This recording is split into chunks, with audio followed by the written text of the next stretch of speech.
Hi there, and welcome to Talk ETFs, ETF.com's weekly video series. My name is Sumit Roy, and I'm Senior Analyst here at ETF.com. This week, I'm speaking with Michael Venuto, Chief Investment Officer at Tidal Financial Group.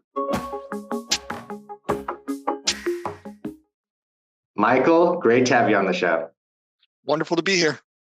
Absolutely. So, obviously, Michael, we just had a huge election last week, and we've seen some pretty big moves in the market since then. You're obviously the sub advisor to two ETFs that are related to politics. The ticker symbols are NANC and KRUZ. Can you tell us about those ETFs? What kind of traction have you seen ahead of the election and now after the election? Wonderful. So NANC and KRUZ are ETFs sponsored by a company called Subversive, and they're partnered with Unusual Whales, the data collector. A lot of us see them on Twitter, and they get the data, and that gets over to us at Tidal. Tidal, we're an ETF platform that helps people launch, grow, and operate ETFs, and we're that back office and management of these funds using that data from Unusual Whales. So, what is that data? So, unlike you and I who work in finance or journalism or anywhere where you're a normal person, you can't trade on inside information. Congress can. They just have to disclose it, and they have to disclose it within a certain amount of days. And if they don't, they get charged $250, or it's a big scary fine, right? But they do, and we take that data and we use it to make investments that should benefit the same way they do. So we have NANC for Nancy, which tracks all the Democratic congressional members and what they're doing. And then we have KRUZ, which does the same for the Republicans. Interesting enough, building up to this year, Nancy has way outperformed, right? It's been all tech, heavy in NVIDIA, a very much looking like the things that were hot building into the election. KRUZ, on the other hand, more energy companies, more banks. Also, a lot of the Republicans do own crypto, which they have to disclose as well. And ironically, on the day after the election, was one of the first times in a long time where I saw KRUZ massively outperform Nancy. They were both up because the markets were up, but it is interesting to see that it actually plays out. Very interesting. And Nancy does have a decent amount of assets, almost $200 million in assets under management. And like you said, the performance has been great. It's going to be interesting to see how both of these ETFs perform under the new administration. I also want to ask you about ETF regulation, Michael. We've seen things like the derivatives rule and the ETF rule open the door to a ton of innovation in the ETF space. Now that we're going to have a new administration, are we going to see anything change? I mean, there's always changes. I got to say the last 8 years of changes, which was under two different administrations, were all extremely good for the ETF industry. So first we had 60-11, not to put anybody to sleep, but it just basically put mutual funds and ETFs on the same page, where we get anything you could do in a mutual fund, you now could do in an ETF. It also got rid of this need for generic exemptive relief, which was just a high cost barrier. And it, made things just a headache. So it kind of streamlined everything. That's really good. It's been really great for our business. It's why today we're servicing 24 billion and 176 ETFs, right? Like it's opened the floodgates. The second piece, which has been even more important, is it's called 18F4. These names and numbers, they've put us to sleep, I know, but this one's actually really exciting. This is called the derivatives rule. And what it did is it allowed for the use of options, derivatives, leverage, inactive funds in ways that were not available before that, and basically created a duopoly where only ProShares and Direction could do leveraged funds. Now anybody can. It also lowered the amount of leverage you can do, right? So the derivatives rule also kind of essentially capped things at 2% or 200 times leverage, inverse or better, or inverse or leverage to the upside. But it also opened up the world when you combine these two to single stock leverage, to single stock income, like we do with Yield Max for our Yield Max partners, to using single day options like we do with Defiance, to doing 2x micro strategy like we do with Defiance. Like, so the world just got opened up to all these things. Even more interesting one was we worked with Jerry Parker and Blueprint to do a trend following fund that uses commodities, does every market you could imagine. Jerry trades he wants to trade 500 markets. I think we're currently at 350 on any given day, but that could not have been done before these rules. So you have long, short, you have everything. And I've been hearing for 20 years that we're in the seventh inning of the ETF industry, and we never are. We've got so much more to come. And if there was a place I'd love to see better regulation, it would be in the marketing, right?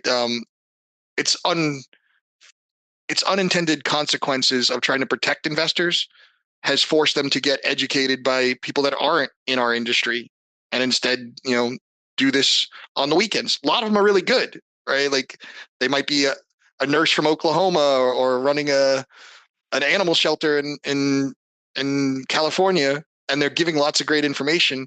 But we as investment professionals are so handcuffed in engaging with them because it's immediately considered marketing material. It's not. Sometimes it's just debunking something that's fake or confused or complex, or hey, what the heck is a call spread, right? We should be allowed to explain that and not have that called marketing material. Great points, Michael. That makes a lot of sense. I want to ask you about crypto now. Obviously, the SEC has been, you could say, skeptical, some would say hostile to the crypto industry and putting crypto assets within the ETF structure. Do you think the new administration is going to be a little more, a little more lenient when it comes to crypto ETFs? Are we going to see other types of crypto assets like Solana, Cardano, and things like that in the ETF wrapper? It's hard to say, but let's just unpack what did occur, right? So, the first ETF that the Tidal platform was ever involved with was Block. We did it actively managed, and we did it that way because we knew that industry would evolve over time. And we have pushed the envelope multiple times by engaging with the regulators and saying, would you guys be okay if we could own Canadian spot Bitcoin ETFs? And then they said yes. And then they said no. And then they said yes. And then they said no. And then, would you be okay if we did this? So it's been very, very hard to get information. The ETF world is doing great because of a regulatory environment that's given us clarity. Crypto is doing great in spite of a regulatory environment that, instead of giving clarity, just randomly sues. I don't think we're going to get randomly sues anymore, right? Now, why? Well, in terms of corporate donations to political contributions this year, almost 48% is estimated to have come from crypto companies like Ripple and Coinbase. Okay. And then it's not going to surprise anyone that was given out in a bipartisan way, but it's certainly tilted towards the Republican Party, right? Because why? Because they wanted to listen. They actually did want to listen. Harris did not reiterate the Warren policies and the Gensler policies, but she never denied them. So people just assumed. Trump and his surrogates definitely embraced them. I mean, I'm not supposed to say that we're going to call it an altcoin instead of what everybody likes to call it, but even issued a S coin, and has talked about a strategic reserve. I don't know. I mean, I'm not a policymaker, obviously, but it doesn't sound like the people in the SEC that were put there by Warren are likely to stay. So it's almost as if the crypto crowd is the new swamp that's got to get paid off. Gotcha. Yeah. So really looking forward to see how that all evolves in the next year. Michael, before I let you go, I want to ask you about the white label business in general. Can you tell us, how is the business doing, and have the cost to launch new ETFs through white label services continued to go down? Yeah. So I got involved with my first ETF company way back in 08, 09, which was a great time to jump in, right? And back then, to launch an ETF, it cost you somewhere between $1 and $2 million. You had to build a trust board. You had to get exemptive relief. You had to really want to build a business. You couldn't just build an ETF of one idea that you're already good at or have a specialty in. What white label has done is it allows us to scale. Like, we think of Tidal more as a platform, and people are coming to us to use our scale and our experience. That's why we call ourselves the ETF masters. So on our platform, a traditional equity ETF actively managed or passively, whatever, you're looking at 70K or sometimes less to get it out there in the market, and about 20 grand a month to keep it alive, maybe a little less depending on, you know, all the little things that people don't know about, like, custody. If you own shares in some country that has a custody account that's more expensive, or things like that. But that's your ballpark.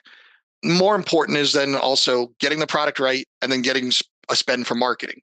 So we tell everybody to kind of back of the envelope into this. So you start with the idea that you're at 50 bips, and you do the math on what those expenses are, that two to 250, maybe 300 if you want to do the right amount of marketing. You're going to need around 50 million to break even. I like to very much focus on people coming out with a very clear plan of either seed or path to break even, because I never want to be sending a bill to a Tidal platform client. I want to be sending them checks, right? And that's how it works. Once you're past break even, that's all yours, right? And that's the optionality and asymmetric risk reward of the ETF market, right? We're bringing the best structure investment vehicle out there. Everybody has to get in who's in asset management. It is the premier structure. Now, we talked a little earlier about crypto and blockchain. Someday tokenization might be, and maybe under the new administration that might go quicker. I still think it'll take quite a bit of time. Fantastic. Well, I think that's a great place to leave it. We're going to have you back on for another discussion about tokenization. Michael, it's been an absolute pleasure. Thanks so much for your time. Thank you.